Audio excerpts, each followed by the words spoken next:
Piramal Enterprises Limited Q4FY24 results conference call. As a reminder, all participant lines will be in the listen-only mode, and there will be an opportunity for you to ask questions after the presentation concludes. Should you need assistance during this conference call, please signal a moderator by pressing star then 0 on your touchtone phone.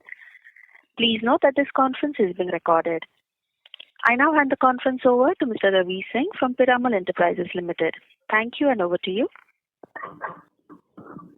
Thanks, Yashashri, and hello everyone. Welcome to our earnings conference call for Q4 FY24.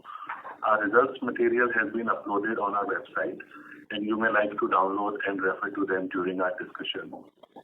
The discussion today may include some forward-looking statements based on management's expectations that are subject to uncertainty and changes, and must be viewed in conjunction with the risks that our businesses face. On the call today, we have with us our chairman, Mr. Ajay Piramal, Mr. Anand Piramal, Executive Director, Piramal Group, Mr. Rupen Zaveri, Group President, Piramal Enterprises, Mr. Jairam Sridharan, CEO of our retail lending business and MD of PCHFL, and Ms. Upma Goyal, CFO of Piramal Enterprises. With that, I would like to hand over the call to our chairman, and I would request him to share his thoughts. Thank you, and over to you, sir. Good evening. Welcome on this call following our board meeting this morning. Before we delve into the financial results, I wish to speak about the corporate reorganization that the board has approved today. Led by an intent to further simplify our group structure and secure seamless regulatory compliance, our board of directors has today approved the composite scheme of arrangement for merger of Piramal Enterprises Limited, PEL, with its 100% subsidiary, Piramal Capital and Housing Finance Limited, and renaming Piramal Capital and Housing Finance Limited as Piramal Finance Limited. Ahead of the merger, PCHFL will seek an NBFC ICC license. As part of the merger consideration, PEL shareholders, in lieu of every one equity share of PEL, will get one equity share of Piramal Finance Limited and, subject to RBI approval, one non-convertible, non-cumulative, non-participating, redeemable preference share of 67 rupees of Piramal Finance Limited. The scheme would also address the requirement of PCHFL being an upper layer NBFC to be listed by September 2025. We expect the entire process to be completed in approximately 9 to 12 months. Now, we move on to the company's performance during the fourth quarter and for the full year of FY24. I will also highlight some of the important slides for your reference as we go through these comments. Over the last 2 to 3 years, the company has gone through a business and management transformation, and this process accelerated further in the financial year 2024.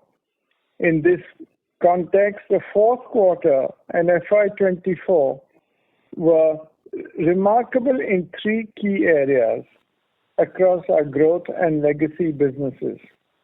As you know, our growth businesses include Retail and Wholesale 2.0, and legacy includes Wholesale 1.0.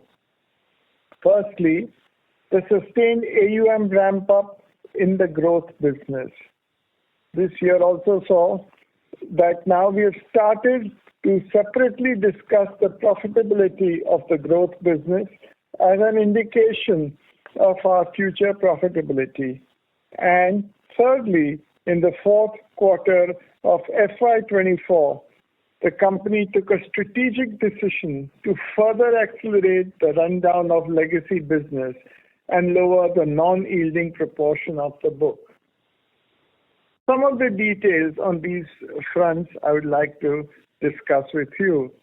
In FY24, our growth business grew by 55% year-on-year to rupees 54,273 crores. It now forms 79% of our AUM versus 34% 2 years ago. Within growth business, the retail AUM grew by 49% year-on-year to 47,927 crores. Our mortgage AUM, which includes housing and LAP, stands at 32,600 crores, up 38% year-on-year in FY24 and forming 68% of our retail AUM. The wholesale 2.0 AUM has grown to 6,300 crores, of which 67% is in real estate loans and 33% is corporate mid-market loans. With the fourth quarter results, we have incorporated one of the most common feedback from investors and the analyst community. And we are starting to disclose profitability trends of the growth business, even as it is still on the path to achieve steady state profitability. Please refer to the slides number 8, 13 and 14 of the results presentation. In the growth business, we reported FY24 PBT of 1,044 crores versus 751 crores in FY23. Under this, AUM yields were broadly stable year-on-year. An inch up in cost of funds led to some NIM compression. However, with fee income scaling up and OPEX ratios moderating, the PPOP to AUM was stable year-on-year at 3.3%. FI credit cost was 0.9% versus 0.4% in FY23, as these were unusually large recoveries in FY23, which have now normalized. While we need to watch out for the impact of cost of borrowing in the near term, the improvement of our OPEX ratios should drive profitability improvement over the medium to long term. Growth business is a segment that we're investing into, and in the next 1 to 2 years, you should expect this to be 100% of our lending business. Moving to the legacy business, in the fourth quarter of FY24, we took a strategic decision to further accelerate the rundown of the wholesale 1.0 book. A smaller legacy book, we believe, should also benefit our cost of funds over the medium to long term. As discussed on slide number 9, during the fourth quarter 24, the legacy of AUM reduced from 18,700 crores to 14,572 crores during the quarter. As we accelerated the rundown, there was an increase in credit cost from this book. In fourth quarter in particular, we resolved some of our large sticky assets, and we are also trying to conclude a few deals in our land and receivable book. Thus, we reported a loss of 1,351 crores in the legacy book in the fourth quarter FY24. With profit from our growth business and other gains in the P&L, the fourth quarter FY24 consolidated PAT stood at 137 crores as shown on the slide 9. Shown on the slide number 10, we expect the legacy book to further reduce to less than 6 to 7,000 crores, or less than 10% of our total AUM in FY25. Our objective is to make this book inconsequential in FY23. In FY26, this may lead to some incremental credit costs. However, do note that we carry provisions of 2,500 crores against the legacy AUM. In FY25, we expect further gains from the AIF book, which was written off pursuant to the RBI circular in December 2023. There are also potential gains from monetization of our residual stake in Shriram. Assessed carry-forward losses of 10,627 crores will also be available starting from FY25. On slide 1, we discuss our AUM growth expectation, 15% to 80,000 crores in FY25, despite the rundown in legacy AUM. The retail wholesale mix will be closer to 75-25. OPEX to AUM in growth business, which is key driver of profitability, is expected to keep moderating by 4.6% by fourth quarter FY25 versus 4.9% in fourth quarter FY24. Against the FY28 targets we highlighted last year, we have made faster than expected progress on the AUM growth and AUM mix. We now expect FY28 AUM to be 1.5 trillion versus the earlier expectation of 1.2-1.3 trillion. We expect the retail wholesale mix of about 75-25 versus the earlier expectation of 70-30. Our steady state ROA target is unchanged to 3.5% in FY24. However, the assessed carry forward losses of 10,600 crores will now be available over many years and provide an upward potential in ROA and PAT. Finally, I would like to thank investors and analysts for all the feedback and patient support we have received during a difficult journey of transformation in the last 2 to 3 years. In the last stretch of this journey, I am encouraged by the solidifying performances of our new businesses and the confidence that overhang of our legacy challenges should largely disappear this year. With these comments, I now hand over to Jairam Yashukma to discuss some business-specific highlights. Thank you. Thank you, Chairman. This is Jairam here. I will walk through the business performance, both in retail lending and in wholesale lending. Yash is unavailable today due to some external circumstances. Let me start with some commentary on the retail lending business. In the financial year just concluded, AUM of the retail business grew 49% year-on-year to 48,927 crores. Our disbursements during the course of the year stood at 28,555 crores, a growth of 55% year-on-year.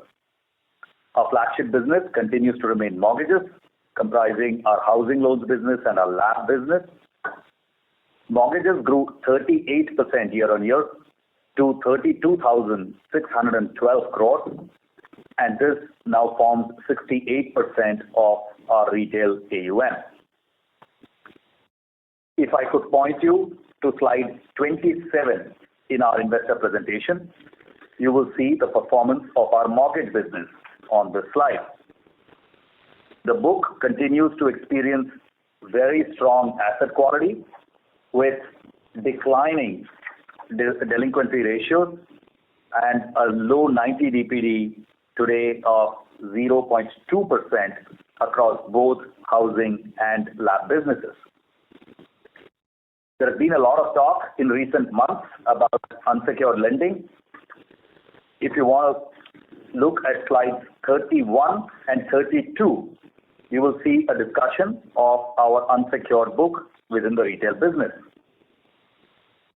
Piramal today has an unsecured retail book of 11,195 crores across 4 product categories, 2 in consumer side and 2 on the producer side or merchant side.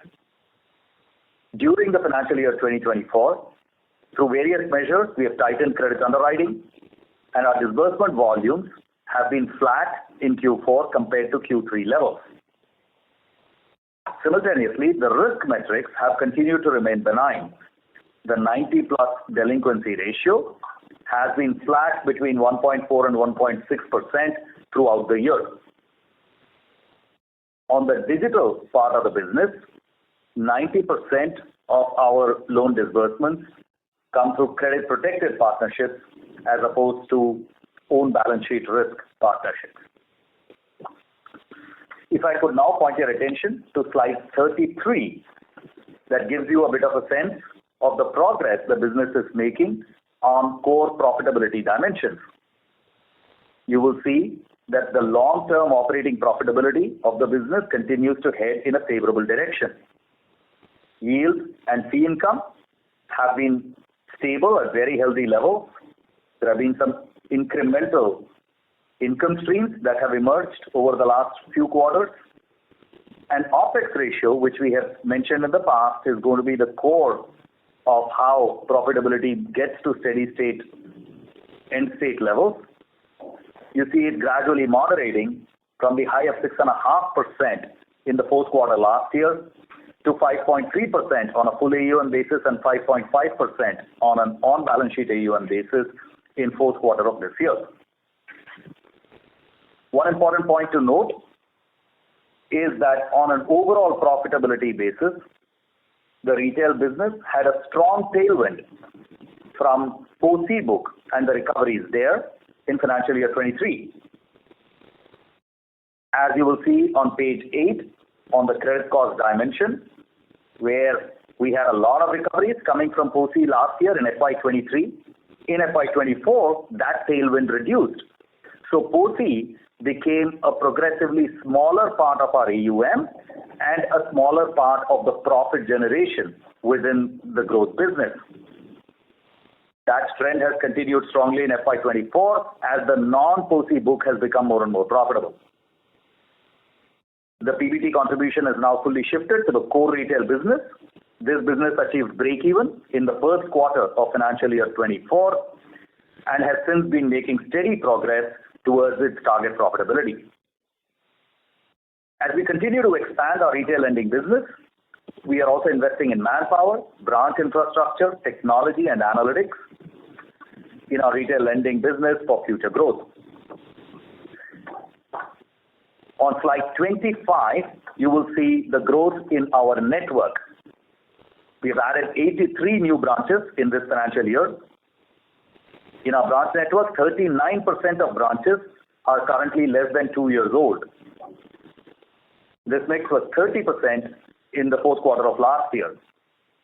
As new branches mature, we expect steady improvement in overall branch productivity. This will be the key driver of improvement on an ongoing basis in our OPEX to AUM ratios. Shifting gears to our wholesale lending business, on the growth side, Wholesale 2.0 AUM continues to focus on building a granular and high-quality portfolio.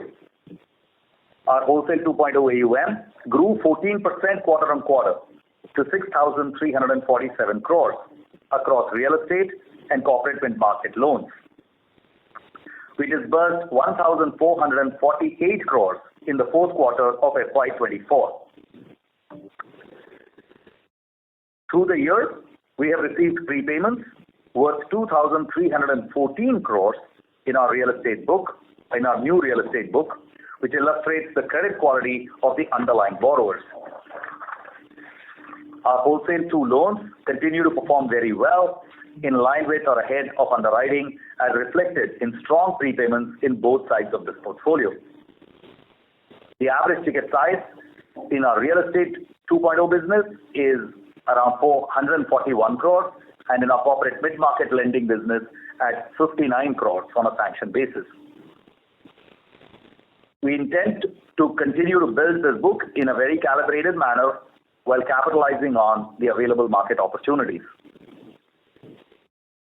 We have spoken already about our wholesale 1.0 legacy business, but just to reiterate some high-level bullet points here, the book was down 50% year-on-year. It is down 66% over the last 2 years. This reduction generated liquidity of over 10,000 crores in FY24. Following the provision hit of 3,540 crores we took on AIF last quarter, we did two things during the course of this quarter. First, we wrote back provisions of 1,067 crores pursuant to RBI's clarification on how the AIF circular was to be interpreted. Second, we also made cash recoveries of an additional 450 crores from this portfolio. So overall, we wrote back roughly 1,600 crores on this book through various means through the course of this quarter. Our SR portfolio reduced by 10% over the course of this year from Q1 to 4,847 crores, led by cash realization of over 1,400 crores during the year. On legacy AUM, our focus is to bring this portfolio below 10% of total AUM in the next year and make it insignificant in the year after. So those are the operational details of the businesses. I'll hand over now to my colleague Upma to talk us through our financial performance and balance sheet numbers. Upma. Thank you, Jairam. Covering our financial performance, in addition to AIF recoveries and provision write-backs, as highlighted by Jairam, we also concluded sale of Shriram Investments in Q4, resulting in the gain of 871 crores. The company received an income tax assessment order for FY21-22, wherein it has been allowed an assessed carry-forward loss of 10,627 crores. This will be available for us starting from FY25. Moving to our financial performance, I would like to bring your focus to our growth business performance. With Q4 results, we have disclosed pro forma profitability trends across growth business, legacy business, and others. Please refer to the slide number 9 in our investor deck. In growth business, we reported Q4 of FY24 profit after tax of 204 crores. Legacy business reported a loss after tax of 1,351 crores in Q4, which includes AIF-related gain of 1,135 crores net of taxes. Our investment in Shriram Group yielded a PAT of 685 crores in Q4. Balance other businesses yielded a PAT of 599 crores, led by tax write-back and one-off DTA and tax credit of 640 crores. Thus, total Q4 FY24 PAT stood at 137 crores. Annual FY24 loss after tax stood at 1,684 crores, impacted by the net AIF provision of 2,473 crores over Q3 and Q4 FY24. Our GNP ratio was flat quarter-on-quarter at 2.4%, and NNPA ratio declined 30 basis points quarter-on-quarter to 0.8%. Our net worth stood at 26,557 crores with capital adequacy at 25.6% on consolidated balance sheet. On liability management side, there was an increase of 20 basis points quarter-on-quarter in our cost of borrowing, and our overall cost of borrowing stood at 8.9%, led by system-wide increase in bank MCLR. We continue to focus on diversifying our borrowing mix, including securitization. Our fixed floating rate debt mix improved to 50-50, and we continue to see further improvement over coming quarters. Our ALM is well matched with positive gaps across all buckets. With these comments, I would like to open the floor for questions. Thank you. Thank you very much. We will now begin the question and answer session. Anyone who wishes to ask a question may press star and one on the touchtone telephone. If you wish to remove yourself from the question queue, you may press star and two. Participants are requested to use handsets while asking a question. Ladies and gentlemen, we will wait for a moment while the question queue assembles. We'll take our first question from the line of Avinash Singh from Emkay Global. Please go ahead. Yeah, hi. Thanks. Couple of questions. The first one is on that overall credit cost or loan loss provision that has come in different shapes and colors, all put together a number of 3,354 crores that you have disclosed. Now, the question is that, because over the quarters earlier we have been saying that on the SR side, the markdown has already happened when sort of the ERP transition was done. On the land and receivable also, you had the comfort around valuations. Now, if we see there's a kind of a 660 odd crores kind of a impairment taken on this land. Additionally, there is something like a 700 odd crores of a management overlay that's being said. If I understand correctly, there is definitely some kind of a fair value losses on the security receipts.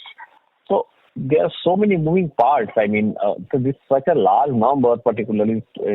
The regular course of business, if I were to sort of look at your say gross asset and all, and if I sort of put some credit cost on a quarterly basis, that number is going to be netted very small. So on the legacy, I am saying that this is such a large credit cost or provision requirement. What has happened? Because this has been kind of been tracked continuously on a quarterly basis, and you were comfortable with where sort of the valuations were or like the provisioning were. Additionally, if I can sort of draw your attention to your slide 9, left bottom table, the land and receivable, of course, I understand that 660 crore kind of impairment you are highlighting, but that has overall gone down by nearly 1,400 odd crores. So is there have been some sort of a transaction here, some cash received, or what else explains the another 600-700 crores? So these are my questions. Thanks. Hey, thank you so much. You're right. There is a large credit cost line item here. Let me start with the context of how we have been looking at our legacy book. Then I'll talk a little bit about our the developments on the plus and minus side during the course of this year, and then I'll explain the 34 or 3,300 and try and put that in perspective. See, what we have said historically and we continue to maintain is that we have adequate provisions plus pockets of value in the legacy book for it to self-fund a lot of the hits that we believe might come as we accelerate the rundown of that book. What you see in this quarter is very consistent with that. We had a lot of positives come from the legacy book in the form of various one-off gains. We applied a lot of those positives to the same book in the other pockets where we believe losses might come either right now or in the future. And on a net-net basis, we have been able to self-fund a lot of that rundown. This is a book that came down, the legacy book came down 4,000 odd crores during the course of this quarter. The book has come down from 43,000 crores to 14,000 crores over the course of the last 2 years. What you have remaining now is a 14,000 crore book. In that reduction from 43,000 crores to 13,000 crores, we have at various points taken lots of fair value adjustments or provision hits. This quarter was no exception. In this quarter, as it happens, we had 3 or 4 significant one-off gains, which are all listed on slide 9 that you refer to. On the same slide 9, on the top right, you see the big positives that we got during the course of this quarter. We had the big Sri Ram gains, we had the AIF provision write-backs, we had the incremental recoveries coming from AIF, and we had some tax-related gains. All of that was adding up to some fairly substantial amount. All of this came from old legacy businesses and investments that we have made. What we have chosen to do is to apply a lot of that back towards accelerated rundown of our legacy book. there are three or four big things that have happened. Actually, three big things that have happened in the legacy book from a provisioning perspective, which basically contributes almost the entirety of the 3,300 crores of provisions. The first, as you rightly pointed out, is about 1,400 crores of fair value markdown in some of the receivables and other non-earning assets that we have. That's about 1,400 crores of markdown that we have done. Some part of it is some transactions that have fructified or are on the way to fructification. The others are us just doing our annual fair value markdowns. So together we have taken a 1,400 crore markdown on those non-earning assets and reduced that value. The second is other large and very chunky assets which were already in stage 2 and stage 3 of our legacy book. In that, we have taken those accounts into one-time settlements and closed some of them, taking the appropriate levels of provisions. That is about 1,000 crores. And the third point, again, you mentioned this, is about a 700 crores of management overlay that we have voluntarily taken and added to the stage 1 part of the legacy book. We have added it to stage 1, but it's actually available for the entire book. We added it to stage 1 because that's where technically we could add it. But we have taken a provisioning buffer of a little over 700 crores towards future rundown acceleration of the legacy book. So those are the three big things that have happened. Stage 2, stage 3 assets being taken to write off and one-time settled, little over 1,000 crores. Receivables and other non-earning assets, about 1,400 crores, and 700 crores of judgmental sort of management overlay to increase provision buffer in the legacy book. Between that's about 3,000 crores, a little over 3,300 crores of cost that we have taken in that book. So what? And because we had the roughly similar amount of one-time gains coming in through the course of the same quarter, we have been able to keep the whole process net worth accretive on a net basis with a little over 130 crores of profits accreting to net worth through the course of this quarter. So that's the way we have thought about it. We believe that reducing the legacy book as aggressively as we can, as long as we can do it in a calibrated fashion along with whatever one-off gains that we are able to get, etc., is actually beneficial to us in the long run or medium run in terms of how the balance sheet looks in terms of its overall composition for you as shareholders or to lenders in the market. So that's the way we have thought about it. I hope that makes sense. Yes, thanks, Jairam. For a very elaborate answer. What again, so sort of I would add, there is a bit of, I would say, the difference between my understanding and what sort of you're saying. I totally get your point when you said that you had one-off gains and that's why you chose to provide these things. But that is a bit inconsistent when you say that the legacy book is self-funding, because here what I see that yes, you have been able to provide all that from the gains, but then this RAM investment gains and all, they were not part of legacy, because then there is a sort of an inconsistency that in future you might have, if this kind of a trend continues, then in future you might have to provide something again. You still have certain, I would say, non-strategic but investment. So here I have what I can see, that's the same slide 9. That legacy, yes, the AIF reversal and recovery from AIF is a part of it, that wholesale book, certainly.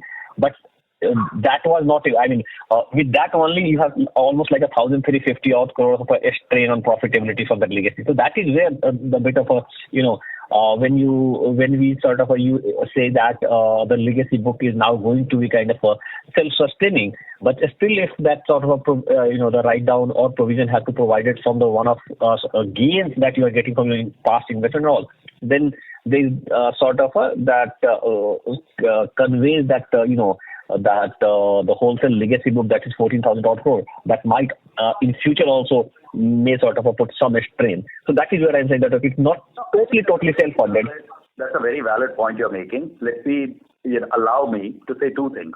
Firstly, when we talk about legacy, we are not just talking about the legacy loan book, that is wholesale one. We are talking about all the legacy book, including the legacy investments. Even in the past, when we have spoken about legacy, we have spoken about both the pluses and minuses in the legacy book. There is a book which is the loan book or the receivables, etc., where there might be minus, but there is a part which are investments, etc., which are potentially pluses. And we have said that we should be able to net this off. But for the 14,000 crores, I would encourage you to look at page 10. Just a slide after the one that you're referring to, right? We have 14,000 crores. We have said we will bring this down to basically half of this level over the course of FY25. And against that, what do we have? We currently have provisions of 2,500 crores, which of course includes the 700 crores that we created this quarter, the incremental 700 crores we created this quarter. So we have 2,500 crores of provision. We have more gains from AIFs which are expected of the order of about 1,200 crores in this coming year and another 500 odd crores in the next year. We still have residual stakes in Shriram Group companies where we are carrying them at a book value of 1,700 crores, and you all know what the mark to market is on some of those things, so you can estimate for yourself. And of course, as Upma mentioned earlier, we continue to have carry forward losses of 10,600 crores from which DTA will keep getting created. So we have those pockets of value as illustrated on page 9, which we believe are adequate and more than sufficient to cover for, as they have been in this quarter and prior, for any potential hits that might be there in the 14,000 crores coming down. I hope that makes sense. Yeah. And lastly, this 1,962 crore of land and receivable, can you sort of help that, a large part, maybe, or say 50, 60, 80, whatever percentage, is situated in how many assets? I mean, is it like a 1-2 piece, large piece of land that is where most of the value is sitting, or it's like many more? Most of the value is sitting in 4 assets. But we can give you more details on it if you reach out to our IR team. We'll be able to talk more, more about it as well. But almost all the value is in 4 assets. Okay. Thanks. Thank you. We'll take our next question from the line of Abhijit Tibrewal from Motilal Oswal. Please go ahead. Yeah. Thank you and good evening, everyone. Hi, sir. From an intent perspective, I would appreciate the fact that we are kind of looking to run down the legacy book. Somewhere there is an acknowledgement that running down the legacy AUM is in the better interests of the company and your shareholders. But just wanted to understand, we have run down the legacy AUM by 4,100 crores in this quarter, and against that, if I kind of read this right, we have ended up taking somewhere around 3,000 crores of loss or credit charge, which is essentially almost 1,400 crores of loss that you have reported from the legacy AUM, another 1,100 crores of AIF provision write-backs, and 500 crores of AIF recoveries. So to run down a book by 4,200 crores, it has taken us almost 3,000 crores, if I'm reading this right. Then to run down another 7,000 crores in the next financial year is what we have guided to bring it down from 14,000 crores to 6,000 to 7,000 crores. I mean, can it take a proportionate credit charge, despite all the potential P&L items from the legacy businesses that you talked about, provisions, having the gains from AIF, residual stake in Shriram businesses, and the carry forward losses? Yeah, so Abhijit, 2 parts to the answer. Oh, actually 3 parts. First, on your math, right, of how much it has cost us to actually run down cost that 4,500 odd crores of rundown during the course of this quarter. I would say, obviously the receivables and kind of all the non-earning asset stuff, roughly 1,400 crores that you should take as cost, and about 1,000 crores of some of the chunkier assets as doing ODS, etc. Those you should consider. So roughly 2,400 crores you should consider. The rest of it, about 750 odd crores, is voluntarily we have added, provisions. So you shouldn't consider that cost of rundown, right? So, but let's take 2,000, little under 2,400 crores or thereabouts, right? As the cost of running 4,500 crores. That has been the case in this quarter. But look at that kind of factual point. My second point to add to that is, if you look at a larger duration, right? You look at a duration of the last 2 years. what has happened over this last 2 years and how much provisions has the company ended up taking. And all those numbers are with you. You can actually take a look. The company had this legacy book of 43,000 crores. It has come down to 14,000 crores. So the book has come down by roughly 30,000 crores. And you're seeing the total credit costs that have come in through this period. If you do that calculation, you will find that the hits that the company has eventually ended up taking, the loss given default, has been of the order of 30%. Right? You've taken a little over 9,000 crores to bring down the book by 30,000 crores over this period. So it is the loss through the period has been about 30%. Now, this particular quarter has been a little bit higher, but that will happen. Like in some quarters will be a little bit higher, and some quarters will be a little bit lower. And this quarter, of course, we have also done some voluntary stuff of taking some accelerated hits and fair value hits. But historically, to bring from 43 to 14, we have incurred an LGD of close to 30%. Now you can say, on the 14,000 remaining, what is the LGD that you should apply? That's your call. As an analyst, I'm sure you'll have your own opinion on what the appropriate LGD should be on that. And you can apply that LGD. What we have shown on page 10 is what are the pockets of value that you should net off against that. And we have got the 2,500 crores of provisions, the roughly 1,700 crores from AIF, all the Shriram gains on top of that, and all the DTA that can be created from 10,600 crores of carry forward losses. You can make your own assessment of what the net of all of this looks like. I will also point out as a final comment that the net worth of the company is 26,500 crores as of today. We have a capital adequacy of 25.5%. So whatever LGD you apply on 14,000, you subtract from that whatever the value pockets are that are shown on page 10. If the number ends up still being a positive number, that you feel that net still there is going to be some positive number, you net that off against 26,500 crores and take a look at what our capital adequacy is going to be. That's the kind of argument I'd like to offer you.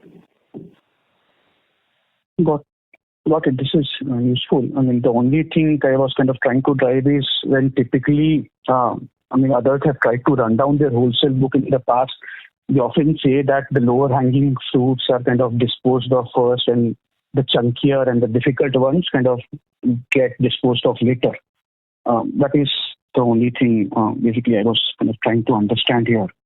The second question that I had... Sorry, there is some merit to what you're saying. There's one piece though that I would sort of draw your attention to, which is that if you look at the composition of the legacy book that remains right now, right? If you look at that same page 9 numbers, right? And in that, you see that there are some there are loans which are basically 4,000 crores. There is security receipts, 3,000 crores, land which we have just marked down, and AIF where we know it's more upside than anything else. You look at those and you can take your own call on what the LGD in each of those pockets might potentially look like.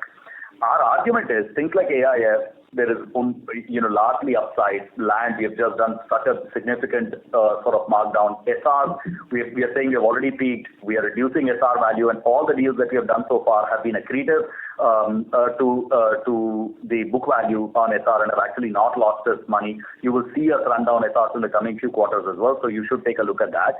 And what remains is basically the loan book, the stage 1 loan book, and the stage 1 loan book, of course, we just took a 700 crore additional provision there, etc. But in that stage 1 loan book, one other point that I draw your attention to is that there are only two accounts, which are more than 500 crores of value in stage 1, which means the past, which has the most chunky assets. Actually, our situation has been different from some of the arguments that you make, that the difficult assets are the last ones to get out. Some of our most difficult assets are actually out. Our largest asset by far, problematic asset, was an alternative energy company, which we took a significant hit on, and it went off our books a few quarters ago. Another very large and very problematic account in the real estate sector got out in this quarter. So our largest accounts are all out. What we have now are much smaller accounts. So this is a little bit different from some of the cases that you see generally, where the most problematic assets are actually left behind. Yeah, I think this is useful. The second question that I had, Jairam, was on how we are thinking about retail growth. I am sure you'll acknowledge that we are no longer a small size, even in terms of retail AUM. So last year we grew at 49% year over year. I remember Mr. Chairman kind of guided that you're looking to close FY25 at, I think, 80,000 crore, including the rundown that you'll see in the legacy AUM. So, is this kind of growth in the retail book at this size kind of comforting for you? And maybe another question so that I kind of don't have to come back. Sure. Is that, this composite scheme of arrangement that we spoke about and the details that we have given, one equity share of Piramal Finance to every shareholder of Piramal Enterprises and NRCPS of 67 rupees. Just wanted to understand, after this scheme of arrangement where the parent merges into the subsidiary, will Piramal Finance, the new entity or the merged entity, have any subsidiaries? Okay. So let me take the retail growth question first, and we'll come to the off question. Firstly, on retail growth, I'll point you to page 11, where we have talked about our forward-looking guidance. We have had a 49% YOY growth in retail. If you look at the box at the bottom, we are guiding between here and FY28.